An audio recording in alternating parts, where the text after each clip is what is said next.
안녕하십니까. 귀한 시간 내주셔서 감사합니다. MD스테크에서 암을 담당하고 있는 박대준 대리라고 합니다. 오늘 웨비나는 암 스트림라인을 이용한 엔비디아 제슨 AI 플랫폼 성능 분석 방안을 소개하고자 합니다. 먼저 제슨 플랫폼은 엔비디아를 담당하시는 오인성 대리님께서 진행해 주시겠습니다.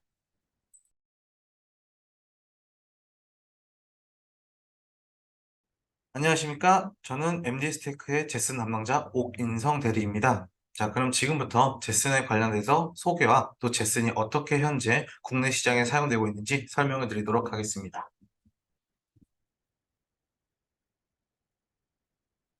AI는 비즈니스 프로세스 자동화와 데이터 분석을 통한 인사이트를 확보부터 또한 고객 그리고 직원과의 소통에 이르기까지 차별화된 경쟁력을 제공하고 있습니다. 그럼 여기서 엔비디아 제스는 오토노머스 머신형 인공지능 플랫폼으로서 굉장히 AI 솔루션을 활용하고 AI 디바이스 이제 시장에 빠르게 진출할 수 있는 세계 최고의 플랫폼입니다. MDS 테크 같은 경우는 이 제슨 비즈니스를 단연간 진행하면서 축적된 경험을 통해 엔비디아 AI 플랫폼 기반 기업 맞춤형 컨설팅을 진행하고 있으며 또한 전문 엔지니어를 보유하고 있어 기술 지원부터 솔루션 컨설팅, 또한 유저 매뉴얼 등 교육 콘텐츠 제공하고 있습니다. 또한 저희가 MDS 테크에서 이제 제슨은 총판 사업을 하면서 단순히 제슨 제품만 이제 공급하는 것이 아닌 에코시스템 환경을 구축해서 제슨을 호환 가능한 캐리어 보드, 또한 DMS 솔루션, 디바이스 매니지먼트 솔루션과 3D 전방의 비전 시스템 카메라까지 다시 통합적으로 이제 공급을 해드리고 있습니다. 자, 그럼 제슨에 대해서 간단히 설명을 드리도록 하겠습니다. 제스는 다른 엔비디아 플랫폼에서 사용되는 것과 동일한 AI 소프트웨어 및 클라우드 네이티브 워크플로우와 호환되며 고객이 엣지에서 소프트웨어 정의, 오토노머스 머신을 구축하는 데 필요한 전력을 효율적인 성능으로 제공하고 있습니다. 이 소형 폼팩터인 제슨 모듈은 고성능 컴퓨터, 소프트웨어 가속화를 위한 엔비디아의 제팩 SDK, 개발 속도를 올리기 위한 센서, SDK 서비스, 즉 제품을 갖춘 에코시스템이 전체적으로 포함되어 있습니다. 여러 가지 센서 퓨전을 통해 딥러닝 예측과 고해상도 이미지 프로세싱을 하는 고연산의 이 디바이스는 굉장히 소형 폼팩터로서 최고의 성능을 갖고 있는 제품이라고 보시면 됩니다. 이 제슨 모듈에는 GPU, CPU, 메모리, 전력 관리, 고속 인터페이스 등 모든 게 포함되어 있고 그렇게 완전체로 이루어져 있는 SOM, 즉 시스템 온 모듈입니다. 자, 그럼 이 제슨 제품이 이제 어떻게 적용되고 있는지 라인업을 보여드리도록 하겠습니다. 자, 보시면은 제슨 모듈 같은 경우는 이제 왼쪽부터 나노 시리즈, 엔트리 모델, 그리고 최고 사양의 AJAX 올인까지 현재 출시되어 있습니다. 엔비디아는 크게 두 가지로 나눠서 제품이 생산되는데요. 하단부의 개발자 키트, 그리고 상단부의 쏨 모듈입니다. 개발자 키트와 이제 상업용 모듈의 차이 같은 경우는 개발자 키트는 연구 및 개발용 제품입니다. 즉, 내부의 소프트웨어 연구를 위한 제품이고, 이 제품 같은 경우는 상용화하거나 실증 테스트를 할 수 없는 규정이 따로 있습니다. 그 이유 같은 경우는 개발자 키트에 있는 모듈과 프로덕션으로 생산되는 이 모듈은 소자의 신뢰성의 차이가 있습니다. 개발자 키트에 있는 모듈의 신뢰성이 굉장히 이제 낮으면서 상업용 모듈 같은 경우는 신뢰성이 높아 최고 수명이 5년에서 10년까지 되며 또한 워런티 기간이나 지원되는 부분이 좀 다릅니다. 소프트웨어적으로는 동일하게 사용할 수 있지만 하드웨어적인 차이 부분이 있어 이제 이러한 이유 때문에 상용화나 실증 테스트에 조금 제한이 되는 부분 참고 부탁드립니다. 보시면은 현재 제슨 나노와 TX2, 자비어 NX, AGX 자비어 하얗게 칠해져 있는 부분 같은 경우는 기존의 이제 제슨의 라인업입니다. 하지만 이번에 올인 아키텍처가 새로 나오면서 올인 나노와 올인 NX, AGX 올인이 출시되며 굉장히 암 기반으로 이루어져 있는 GPU로서 굉장히 빠른 스피드를 내고 있습니다. 자, 그럼 현재 국내 시장이 어떻게 되는지 보겠습니다. 현재 국내 같은 경우는 스마트 시티부터 스마트 팩토리, 스마트 스토어, 로보틱스 물류 등 8가지 큰 분야에서 제슨이 활용되고 있습니다. 또한 그 각 분야에서도 구체적으로 보게 되면은 스마트 시티 같은 경우는 교통 주차 관제, 스마트 팩토리는 뭐 비전 품질 검사 혹은 인스펙션 로봇 등 다양한 분야에서 구체적으로 사용이 되고 있습니다. 이러한 같이 이제 제슨이 사용되는 시장이 많다 보니 현재 AI를 활용할 수 있는 많은 분야들이 점점 증가하고 있다고 보시면 됩니다. 자, 그럼 이번엔 제슨 이제 제품의 호환이 가능한 캐리어 보드를 보도록 하겠습니다. 지금 보신 제품 같은 경우는 엔비디아 제슨 프로덕션 모듈을 사용했을 때 구동을 시킬 수 있는 인터페이스 보드입니다. 가장 왼쪽 사양부터 보시면은 이제 저가형 모델인 나노 TX2NX 이 호환용 보드가 있고요. 또한 이 보드뿐만이 아닌 박스 PC 또한 같이 공급을 해드리고 있습니다. 각 제품별로 이제 호환되는 모듈이 다르면서 박스 PC 또한 팬레스 타입 혹은 팬이 들어간 타입이 나눠지고 있습니다. 다음 페이지는 이제 고성능 페이지인데요. 고성능 같은 경우는 이제 AJAX 잡이어 그리고 AJAX 올인 모듈이 위치한 보드가 되겠습니다. 네, 다음은 이제 DMS 솔루션이라고 해서 즉 디바이스 매니지먼트 솔루션입니다. 이 솔루션 같은 경우는 엔비디아 제품을 사용하면서 예를 들어 많은 장소에 설치가 되어 있는데 이 제품들을 각각 항상 직접 가서 유지 보수를 하는 게 어려운 부분에 대해서 굉장히 도움을 주는 솔루션입니다. 이제 원격을 통해서 온라인으로 모니터링을 하고 이 제품에 어떤 이상이 있는지 장치 로그를 확인할 수 있으며 또한 이제 지속적으로 업데이트가 필요할 경우에는 원격으로 업데이트까지 진행할 수 있습니다. 또한 파워 사이클링이라 해서 즉 이 제품에 대해 별도의 아웃 오브 밴드 이제 이더넷 포트 쪽에 별다른 칩을 이제 추가하게 되면 이제 원격으로 재부팅부터 온 오프 그리고 리커버리 모드까지 원격으로 조작이 가능합니다. 또한 이 모니터링을 통해서 GPU 정보도 수집할 수 있으며 이러한 가장 장점들이 많습니다. 다음은 카메라에 대해 설명을 드리겠습니다. 지금 보시는 제품 같은 경우는 미국에 위치한 드림뷰라는 실리콘밸리의 스타트업 업체입니다. 이 기업 같은 경우는 이제 제슨 호환되는 기반으로 시몬스 센서가 탑재된 3D 전방향 뎁스 카메라입니다. 지금 왼쪽부터 8 미니와 8 USB 제품이 있는데요. 이 제품들 같은 경우는 뎁스 측정 값이 최소 3m에서 5m까지 측정이 되며 시모스 센서가 탑재되어 있어서 굉장히 큰 장점을 갖고 있습니다. 즉 일반 로봇에 보시면은 카메라와 라이다를 같이 이제 별도로 구입하게 되는데 이 제품을 구입하시게 되면은 이제 카메라, 라이다를 합쳐 놓았다고 보실 수 있습니다. 또한 이제 이미지 데이터를 보시면은 가운데에 있는 미러링을 통해서 관찰해서 이미지를 보실 수 있으며 스테레오 타입으로 나와 있기 때문에 오히려 보시면서 깔끔하게 보실 수가 있습니다. 또한 360도 같은 경우는 이제 외국 형상의 모니터링을 통해서 많이 볼 수 있는데요. 최소화했기 때문에 오히려 모니터링 같은 경우도 굉장히 편리하게 보실 수가 있습니다. 자, 그럼 이상 발표를 마치도록 하겠습니다. 네, 다음은 ARM의 스트림라인에 대해서 소개해 드리도록 하겠습니다. 먼저 스트림라인은 ARM DS에 포함된 소프트웨어 번들입니다. ARM DS를 잠깐 설명드리자면 흔히 아시는 IDE처럼 코드 생성, 빌드, 디버깅, 시각화 등 통합 개발 도구입니다. 그 중에서도 오늘 말씀드릴 내용은 이 코드 성능 향상 툴인 이 스트림라인에 대해 소개해 드리겠습니다. 스트림라인은 어플리케이션에서 CPU 시간이 어느 함수에서 가장 많이 소비되는지 위치를 파악할 수 있는 샘플 기반 프로파일러입니다. 여기서 샘플이란 그 특정 시간 동안 시스템에서 수행되는 코드의 실행 상태를 캡처하는 스냅샷 단위입니다. 시스템의 흐름을 GUI로 표시해서 직관성이 우수하고 병목 현상을 쉽게 식별할 수 있고 분석할 수 있는 것이 장점입니다. 또 어플리케이션 또는 펑션별로 성능을 확인할 수 있으며 소스 코드의 성능을 확인할 수 있으므로 이를 이용해 CPU 리소스를 가장 많이 소비하는 곳이 어딘지 확인하고 최적화 작업을 진행할 수 있습니다. 스트림라인에는 몇 가지 특징이 있는데요. 스트림라인은 에이전트를 기반으로 하는 솔루션이기 때문에 디버그나 트레이스를 위한 별도의 하드웨어 유닛이 필요하지 않습니다. 하드웨어적 구현 사양이 없다는 것은 소프트웨어 솔루션의 장점입니다. 네, 하지만 리눅스나 안드로이드 OS 이외에 그 RTOS 같은 타 OS의 경우 이제 베어맨이라는 C와 헤더 파일로 이루어진 코드를 기존 프로젝트에 임포트하고 빌드시켜야 하는데 이때는 디버그나 트레이스를 위한 장치가 필요할 수 있습니다. 그리고 스트림라인은 이제 그래픽 유저 인터페이스 그리고 자동화를 위한 커맨드 라인 인터페이스 모두 지원을 하고 있고요. 그리고 우측의 그림처럼 이제 스트림라인은 성능 부하가 작습니다. 프로파일링을 할 때 코드에 매우 적게 침입을 해서 동작을 합니다. 또 프로파일링을 할 때 다양한 데이터 소스를 사용하는데요. 이를 통해 원하는 방식의 프로파일링 데이터를 기반으로 결과를 얻을 수 있습니다. 다음은 스트림라인에 포함되어 있는 뷰들에 대한 설명입니다. 먼저 가장 왼쪽의 타임라인 뷰에서는 타깃 시스템의 성능 지표를 시간별로 확인할 수 있습니다. 또 프로파일링 데이터와 시스템 이벤트를 시각화해서 확인할 수 있고요. 그리고 두 번째로 콜패스 뷰에서는 계층적으로 프로세스와 스레드, 함수당 샘플링이 얼마나 소요되었는지 확인할 수 있습니다.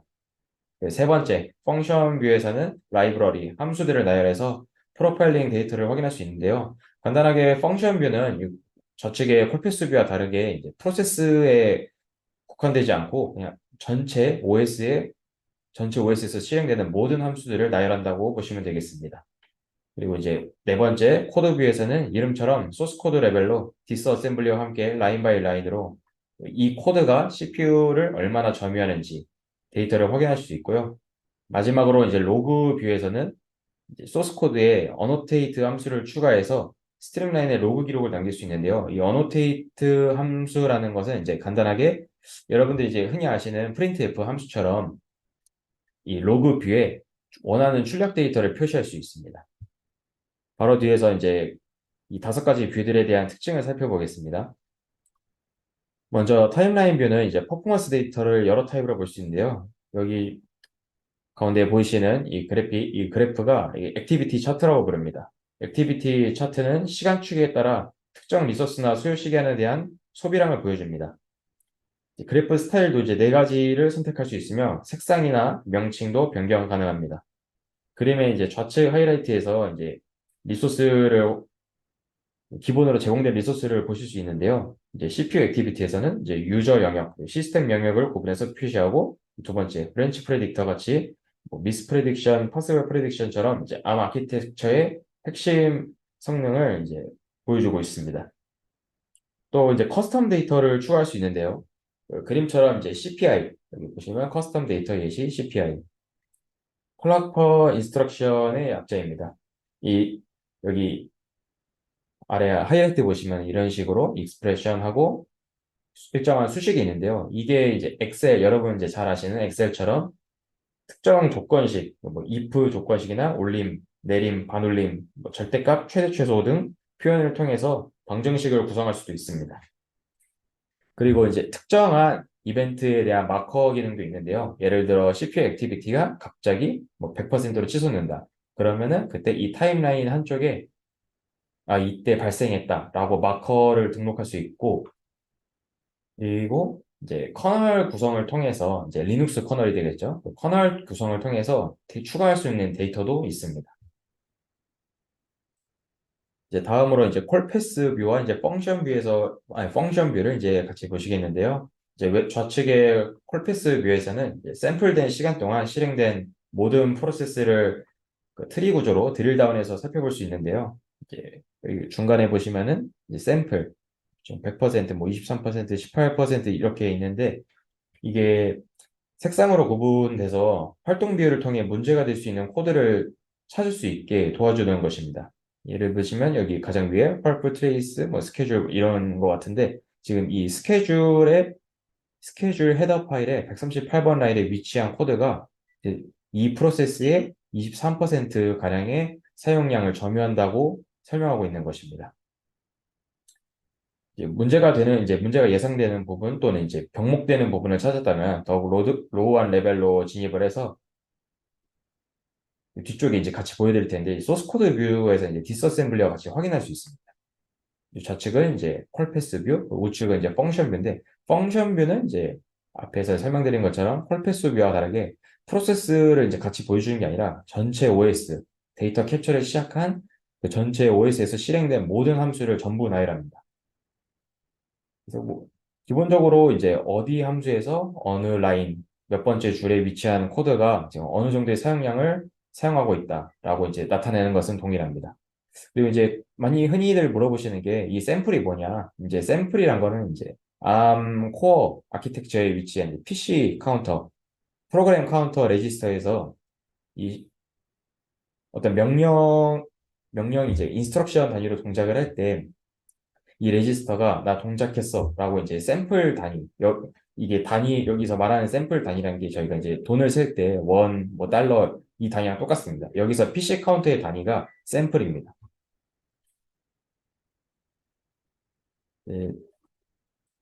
네, 네 번째로 코드뷰에서 같이 코드뷰를 보실 건데요. 이제 코드뷰는 이제 해당 여기 보시면 void rd라는 이름의 함수가 있죠. C 코드와 요 아래에 디스어셈블리 코드를 같이 확인을 해서 라인 바이 라인으로 지금 이 라인에서 이만큼의 사용량을 점유했다. 그러니까 라인 바이 라인으로 코드의 사용량을 확인하실 수 있습니다. 어느 함수의 어느 부분, 어느 코드 부분이 사용량이 많은지 확인해서 최적화를 진행할 수 있는 기회를 제공을 합니다. 이제 마지막으로 로그뷰는 간단하게 스트림라인에서 사용 가능한 프린트F라고 보시면 됩니다. 기능이 좀 더 다양한 프린트F입니다. 사용 방법은 스트림라인 설치 폴더 내에 어노테이트 C와 헤더 파일이 있는데요. 이 C와 헤더 파일을 기존 프로젝트 내에 include, 임포트 시키고 같이 컴파일이나 빌드 하시면은 이제 어노테이트 관련 API를 사용하실 수 있습니다. 여기 보시면 어노테이트 그림, 여기 컬러, 색깔을 지정하는 겁니다. 이 파라미터 여기 그림과 스타트 여기 보시면은 이쪽 라인에 스타트하고 바탕화면이 초록색인 걸 확인할 수 있죠. 네, 물론 이제 사용할 수 있는 API 종류 이것보다 훨씬 많습니다. 이게 다양한 활용 가능성이 있는데요. 저 같은 경우는 오늘 가지고 나온 이 예시 코드에서는 함수의 입출력 시간을 알고 싶어서 이제 함수의 위쪽에 스타트, 맨 아래쪽에 엔드. 그래서 함수의 입출력 시간을 측정하는 용도로 사용을 했습니다. 네, 이제 스트림라인을 5가지에 비해서 전부 살펴봤는데요. 이제 이제 흔히 저희가 이제 데모를 나가면 흔히 하시는 질문 중에 가장 첫 번째는 이제 성능 분석을 어떤 걸 보고 해야 하나, 무엇을 보고 성능 분석을 하나, 네, 이에 대한 이제 저희 답변은 이제 저희가 이제 전부 이것을 핸들링 할 수 없고요. 이제 고객분들이, 개발자분들이 우리는 이제 이 기능을 뭐 파워의 효율성을 뭐 증가시키겠다. 아니면은 뭐 함수의 속도를 증가시키겠다. 이런 목표가 다 서로 다르기 때문에 저희가 전부 핸들링 할 수 없습니다. 하지만 이제 추천드리는 데이터는 이제 먼저 가장 첫 번째는 이제 CPU 사용량. 가장 중요하죠. CPU 액티비티. 그리고 두 번째는 인스트럭션. 그래서 이제 세 번째는 이제 캐시 데이터를 이제 보시라고 저희는 이제 제안을 하고 있습니다. 이제 두 번째로 이제 게이터 데몬이라는 이제 바이너리는 이제 사용량을 얼마나 점유하는가. 이 게이터 데모는 스트림라인과 호스트와의 연결을 도와주는 바이너리인데요. 이제 뒤에 데모에서도 이제 잠깐 보여드릴 건데, 이 게이터 데모는 이제 절대적인 수치의 사용량이 없습니다. 이제 타깃의 성능, 뭐 타깃 하드웨어적 특성, 뭐 어플리케이션의 성능, 그래서 커널 구성이 어떻게 되어 있는지에 따라 서로 다릅니다. 이제 뒤에 데모에서 한번 보여드릴 건데, 얘가 1%도 나오지 않습니다. 이제 세 번째로 데이터 추출이 가능한가? 이에 대한 질문을 많이 하시는데요. 예, 가능합니다. 모든 이제 5가지 뷰들에 대한 모든 데이터를 이제 CSV나 TXT 포맷으로 이제 추출이 가능하고요.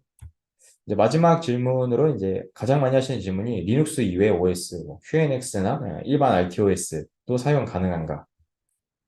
네, 데이터 데몬이 아니라 베어맨이라는 C와 헤더 파일을 기존 프로젝트에 임포트 하시고 얘가 함수들이 있어요. 사용 가능한 이제 API 문서를 이제 저희가 제공할 텐데 이 API를 이용해서 사용하실 수 있습니다. 이제 바로 이제 스트림라인을 이용한 딥러닝 어플리케이션 병목 현상을 관측하는 데모에 대해서 소개해 드리겠습니다.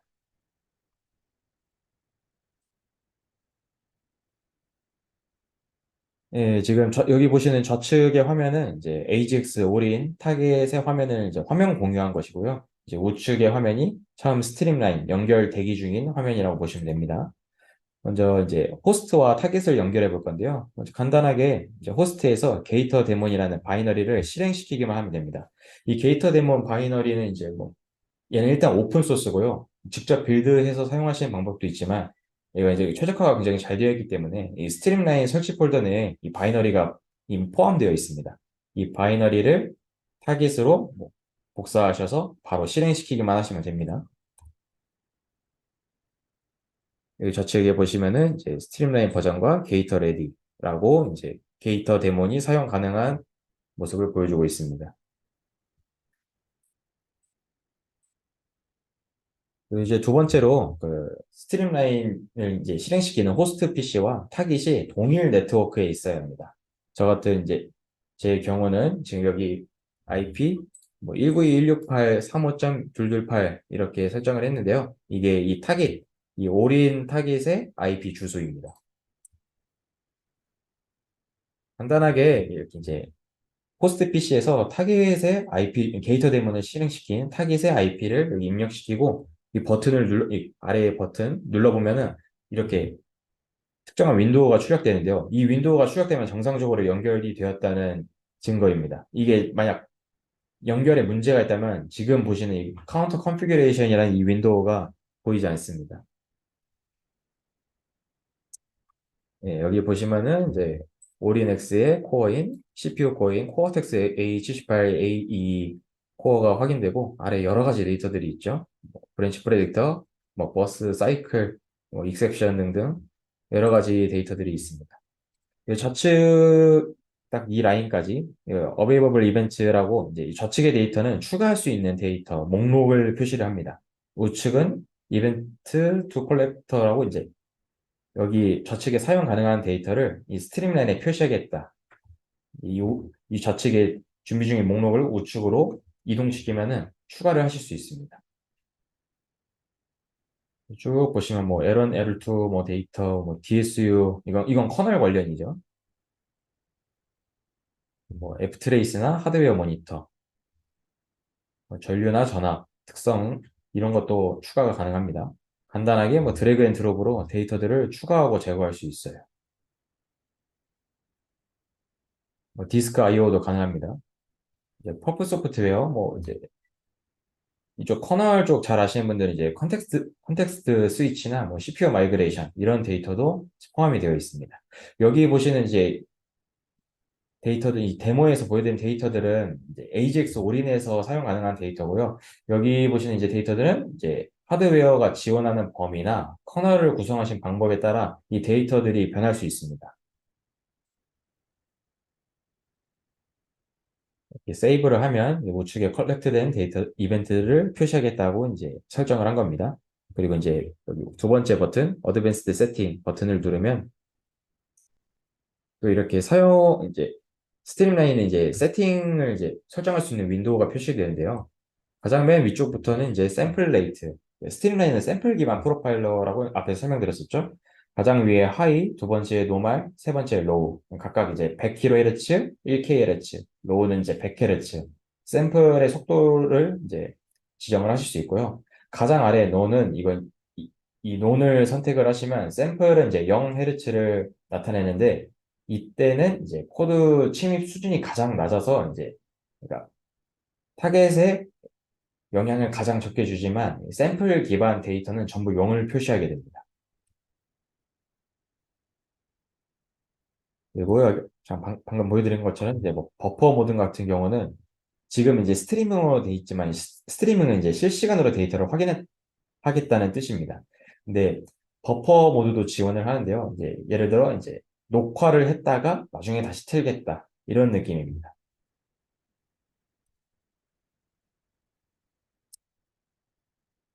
가장 중요한 건 이제 ELF 이미지를 포함시키는 것이 있는데요. 여기 보시면은 이제 제가 프로파일링 예정인 이제 데모 어플리케이션의 바이너리를 저는 미리 준비를 했습니다. 이 바이너리를 추가를 시키셔야 이제 뒤에 코드 뷰에서 C 코드와 디스어셈블리를 확인하실 수 있기 위해 그 바이너리와 C 파일은 사전에 준비를 해주시는 것이 좋습니다. 이렇게 바이너리를 추가시키면 뭐 심볼, 뭐 디버그 인포메이션, CFI 등등 이제 체크된 것을 확인하실 수 있죠. 이 상태로 세이브 버튼을 눌러보겠습니다. 바로 이제 스타트 캡처를 누르면 이제 바로 타깃에 대해 데이터 캡처를 시작합니다. 그리고 이제 타겟 로그 데이터를 어디에 저장할 것인가 경로를 한번 지정해주고 이 경로를 지정해주면 바로 이제 데이터를 캡처하기 시작합니다. 이제 뭔가 이제 데이터들이 쭉 표시되고 있죠. CPU 액티비티 같은 경우는 뭐 거의 변화가 없습니다. 왜냐하면 타겟에서 아무것도 안 하고 있기 때문입니다. 그래서 이제 AJAX 올인에 기본적으로 이제 엔비디아에서 제공하는 SDK에서 딥러닝 어플리케이션을 실행해 보겠습니다. 어플리케이션을 실행하니까 이제 뭔가 사용량이 갑자기 이제 확 늘어나기 시작했죠. 지금 타깃은 지금 딥러닝을 하고 있는 중입니다.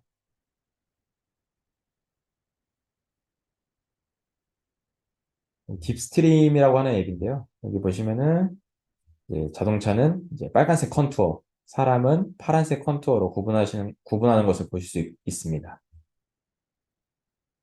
지금 오린 타겟은 열심히 딥러닝을 하고 있습니다.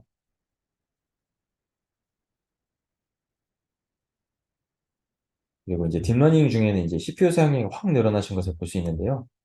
이 스트림라인에서는 이 필터링, 표를 눌러서 필터링을 처리를 해서 가장 높은 이제 활동량부터 확인을 하는데, 여기 보시면 이제 데모라는 이름의 프로세스가 이제 53%, CPU 전체의 53% 사용량을 점유하고 있다고 표시하고 있습니다.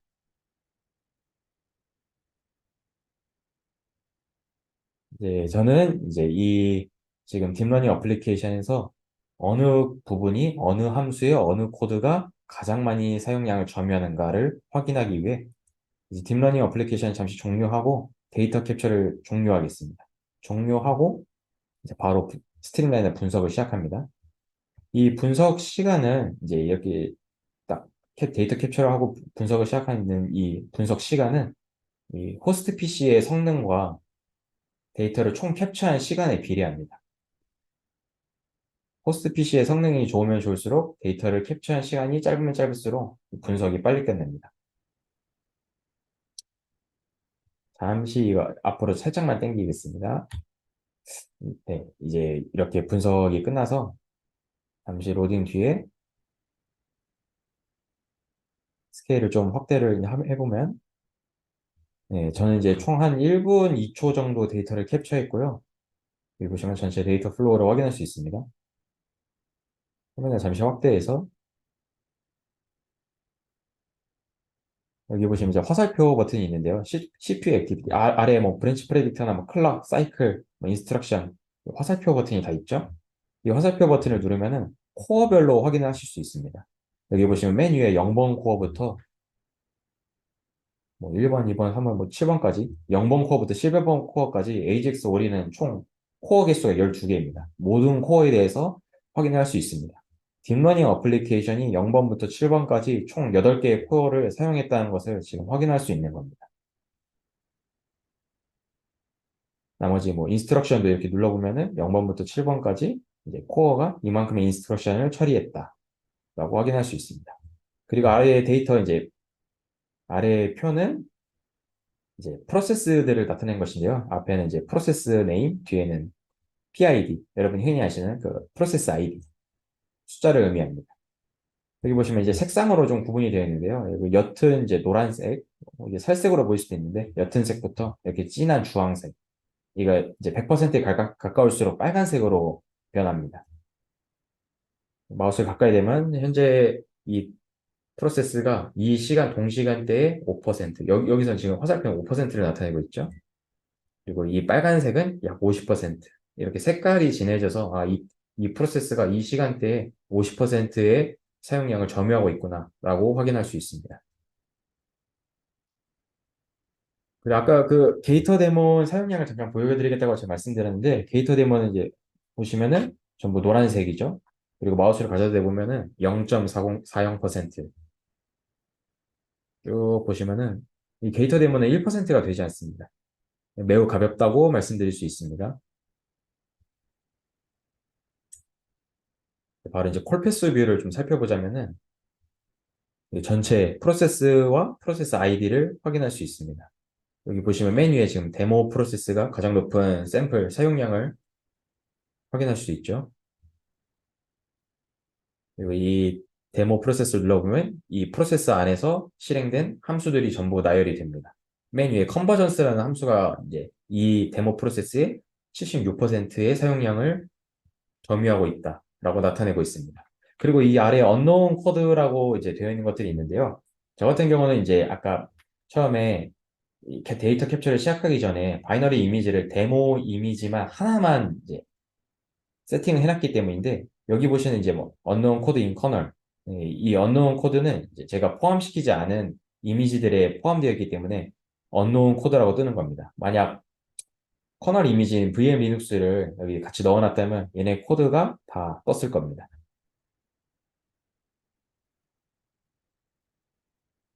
이제 펑션 뷰에서는 이제 제가 임포트 시킨 이 데모 이미지에 들어있는 이 컨버전스, 뭐 캘리브레이션, 모델 스캔 이런 함수들은 이제 정상적으로 출력이 되고 이외에 제가 넣지 않은 뭐 VM 리눅스나 뭐 딥스트림 앱 이런 이미지에 속한 다른 이제 코드들은 확인할 수 없는 겁니다. 언노운 코드라고 뜹니다.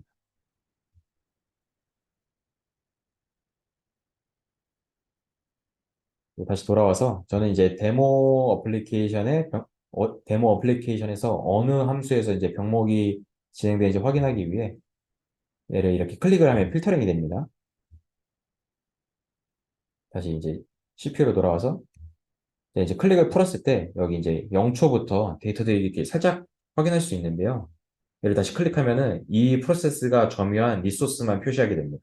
이 0초부터 시작한 이 리소스가 다 사라졌죠. 왜냐하면 데모 프로세스는 0초가 아닌 한 13초부터 시작을 했기 때문에 그 이전의 데이터는 그 이전의 리소스는 점유하지 않은 것입니다.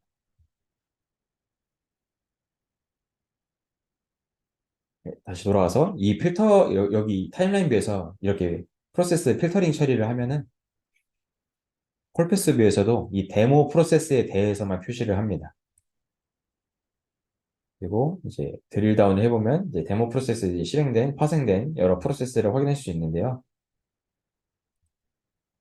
드릴 다운을 해보면 이 프로세스의 컨버전스라는 함수가 가장 사용량이 높은 걸 확인할 수 있고, 펑션 뷰에서도 컨버전스 함수가 가장 높은 것을 확인할 수 있습니다. 이 컨버전스 함수를 이제 더블 클릭을 하면 바로 코드 뷰로 진입을 하는데요. 먼저 이제 저는 데모 ELF 파일을 처음에 세팅을 했기 때문에 디스어셈블리를 바로 확인할 수 있습니다. 그리고 위에 보면은 더 소스 파일이 is missing. 그러니까 C 파일을 지금 찾지 못하겠다. 경로를 지정해 주겠습니다. 미리 준비해 놓은 이제 데모.c 파일을 설정을 하면 C 코드에 대해서도 라인 바이 라인으로 어느 라인에서 가장 사용량을 많이 점유했는가를 확인할 수 있는 겁니다. 여기 보시면 코드를 선택했을 때 해당 코드에 대한 디스어셈블리만 이렇게 초록색 표시로 필터링이 되는 것을 확인할 수 있습니다. 그리고 각각 디스어셈블리에 대해서도 라인 바이 라인으로 여기 보시면 이 C코드에서 이 라인은 약 73,900 정도의 샘플을 보여주는데, 이제 여기 디스어셈블리에서는 무엇이 이 73,900이라는 샘플을 사용하게 했는가. 간단하게 말해서 여기 있는 이 디스어셈블리에 속한 이 샘플을 전부 합하면은 여기 이 73,900의 샘플이 나옵니다.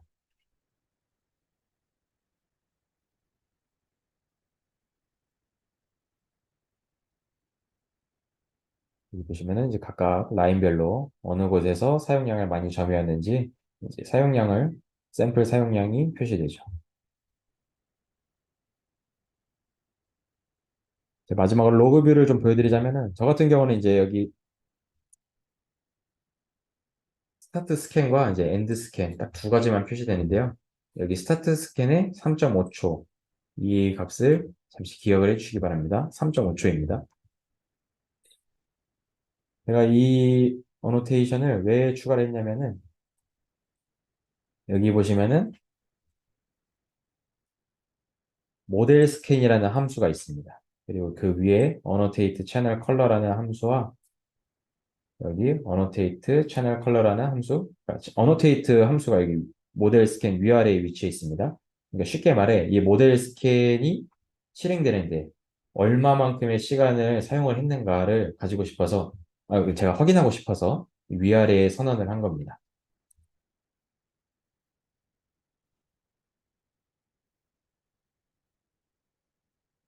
쉽게 말해 이 모델 스캔이 실행되는데 3.5초가 걸린 겁니다. 여기 보시면 이제 스타트 스캔이 선언되고 나서 이 로그에 3.5초 동안 이제 다음 여기 있는 이 듀레이션이 다음 로그가 발생할 때까지 걸린 시간인 겁니다. 여기 이제 보시면은 여기 스타트 스캔이 이제 선언되고 다음 로그가 발생될 때까지 3.5초가 걸렸다는 겁니다.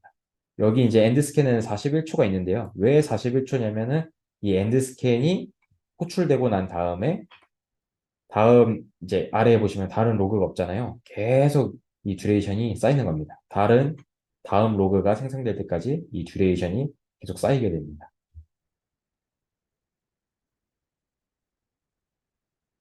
네, 저희가 준비한 데모는 여기까지고요.